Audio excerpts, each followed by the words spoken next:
Meu nome é Lucas, hoje eu vim gravar uma aula para vocês de um assunto muito importante da biologia, que é teorias evolutivas, e ele é muito importante porque é bastante cobrado no Enem, mas não só nele, né? Tipo assim, também é cobrado em diversos outros vestibulares. E é isso, então vamos lá.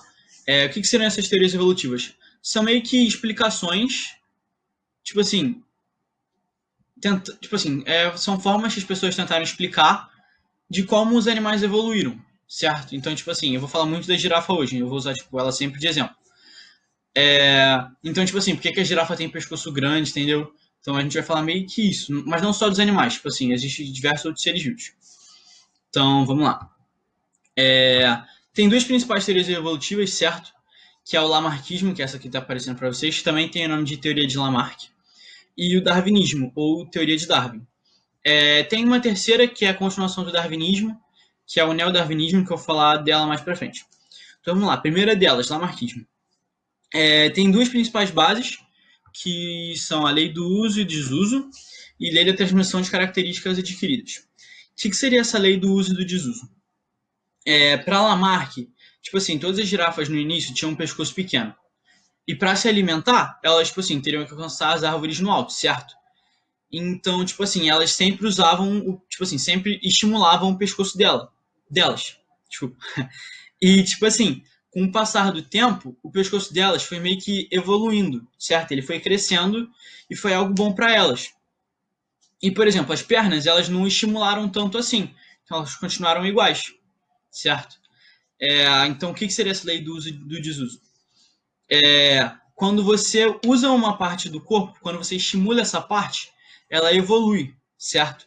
E quando você não usa essa parte, ela meio que atrofia, certo? Então, por exemplo, agora dando outro exemplo para vocês. Quando uma pessoa malha muito, ela usa muito músculo, certo?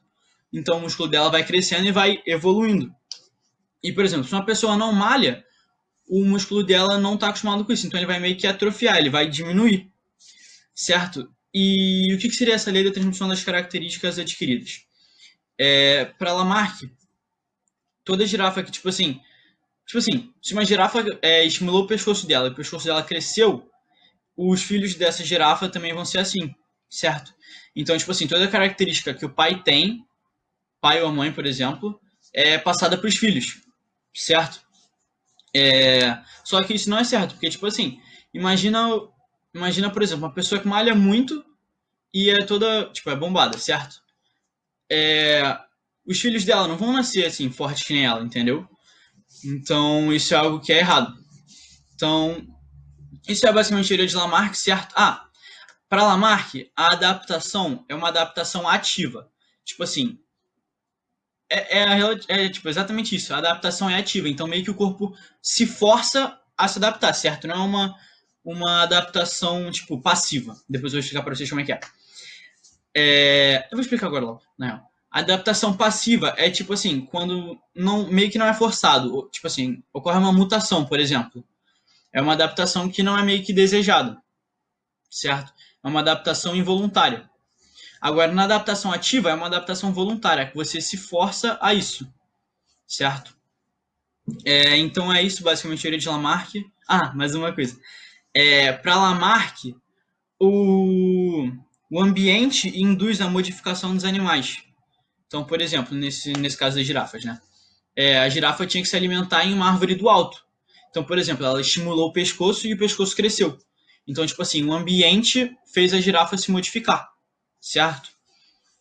Então, basicamente, é isso a teoria de Lamarck. Agora vamos para a de Darwin. Teoria de Darwin ou darwinismo. A gente tem que ter em mente esse conceito de seleção natural, que é tipo extremamente cobrado, certo? Isso seria que, tipo assim, a seleção natural seriam que os seres mais aptos sobreviveriam e os mais fracos morreriam, certo? Para Darwin, a adaptação ocorria ao acaso. Tipo assim, ocorria uma mutação, por exemplo, ou uma recombinação genética.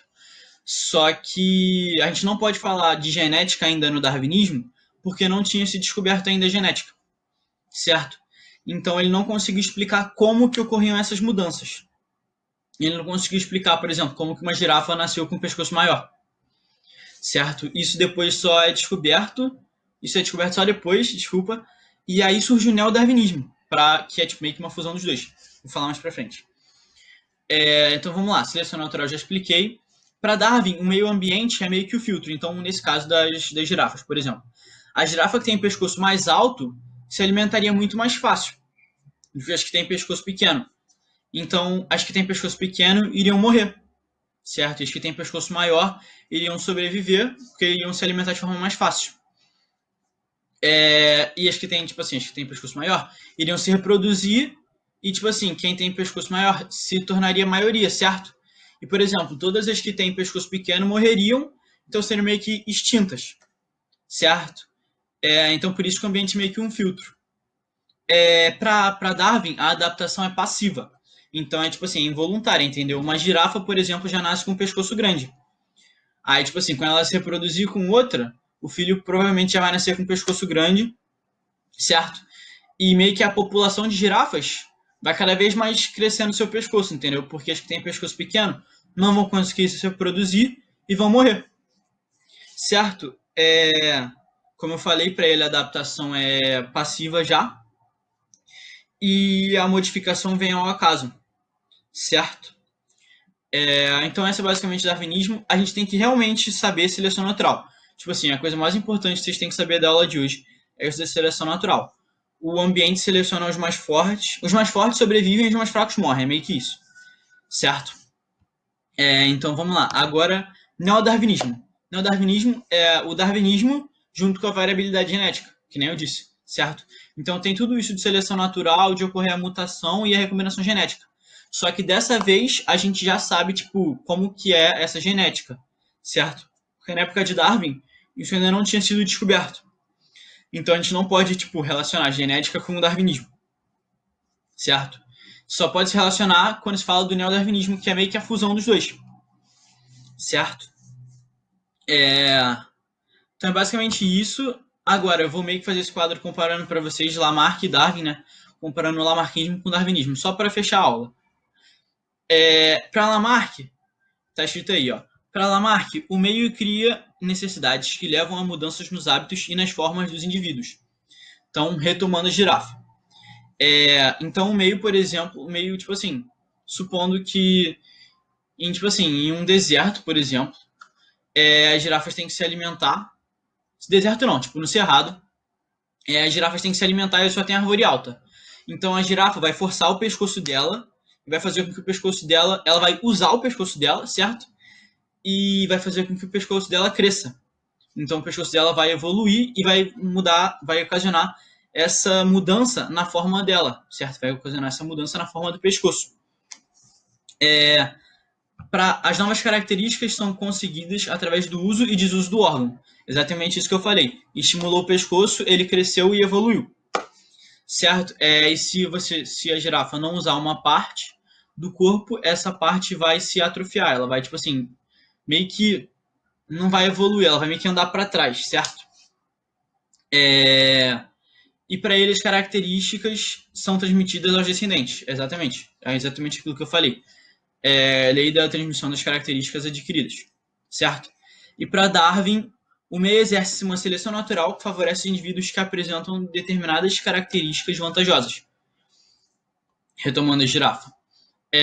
As girafas que têm pescoço maior vão se alimentar mais fácil e vão sobreviver, enquanto as girafas que têm pescoço menor vão morrer, porque elas, por exemplo, elas vão se alimentar das plantas que têm mais baixas, certo? E quando acabar meio que a vegetação rasteira, elas não vão alcançar as plantas que têm em cima, então vão morrer, certo? Na população existem certos indivíduos que apresentam essas características vantajosas.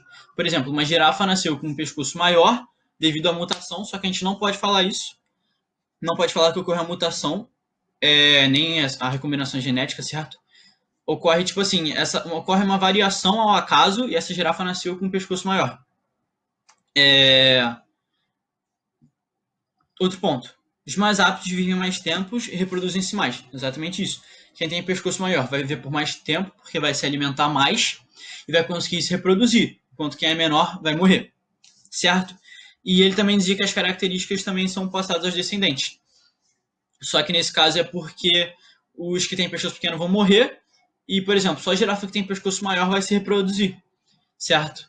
Então, meio que a população de girafas que tem pescoço menor vai morrer e, tipo assim, vai acabar sendo extinta, certo?